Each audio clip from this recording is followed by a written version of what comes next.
আসসালামু আলাইকুম। আজকের আলোচনার বিষয় মহার্ঘ ভাতা নিয়ে। কত শতাংশ মহার্ঘ ভাতা দেওয়া হবে? 1 থেকে 10 গ্রেড 25% এবং 11 থেকে 20 গ্রেডে 35%। এই তথ্য কতটুকু সঠিক আছে? কি দেবে? কত শতাংশ দিবে? সরকারি কর্মচারীদের মহার্ঘ ভাতা প্রদানের বিষয়টি নিয়ে বিভিন্ন ধরনের যে তথ্য ফেসবুক সহ বিভিন্ন সোশ্যাল মিডিয়াতে প্রকাশ করা হয়েছে, যার কোনো ভিত্তি নেই। এখন পর্যন্ত মেইন স্ট্রিম মিডিয়াতে মহার্ঘ ভাতা নিয়ে কোনো তথ্য প্রকাশ করা হয়নি।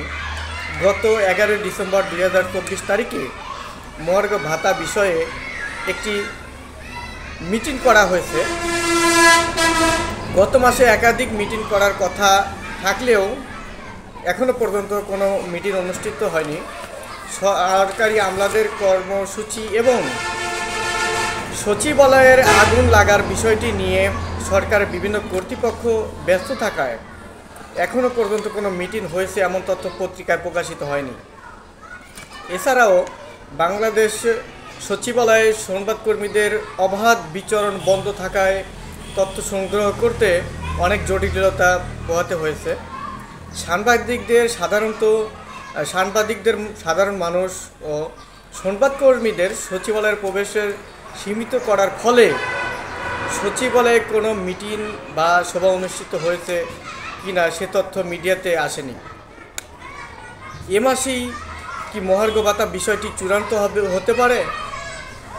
এই প্রশ্নের উত্তরে দেওয়া খুবই কঠিন, কারণ এখনও পর্যন্ত কমিটি কোনো সভা করেছে কিনা অথবা প্রাথমিক কোনো সিদ্ধান্ত গ্রহণ করেছে কিনা সে বিষয়ে কোনো প্রেস ব্রিফিং করা হয়নি। সরকার বা কমিটির পক্ষ থেকে পত্রিকাগুলোকে এ পর্যন্ত এ বিষয়ে কোনো তথ্য জানানো হয়নি। তাই খুব দ্রুতই মহার্ঘ ভাতা নিয়ে সুখবর আছে এই বিষয়টি আশা করা অনুচিত হবে।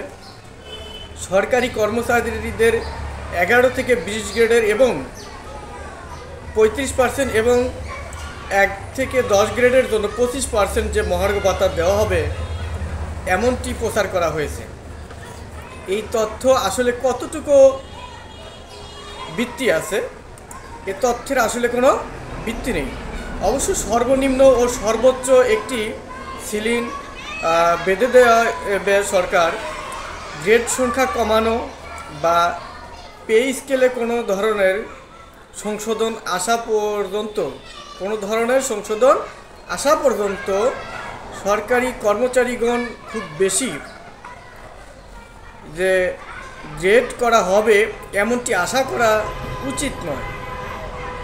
শীঘ্রই মহার্ঘ ভাতা বা পে কমিশন আসবে এমন তথ্যের কোনো নির্ভরযোগ্য তথ্যের সূত্র খুঁজে পাওয়া যায়নি। যাই হোক, মহার্ঘ ভাতা নিয়ে আলোচনা করা হলো। এ বিষয়ে আপনার যে কোনো প্রশ্নের মতো ভিডিও নিউজ কমেন্ট বক্সে লিখে জানাবেন।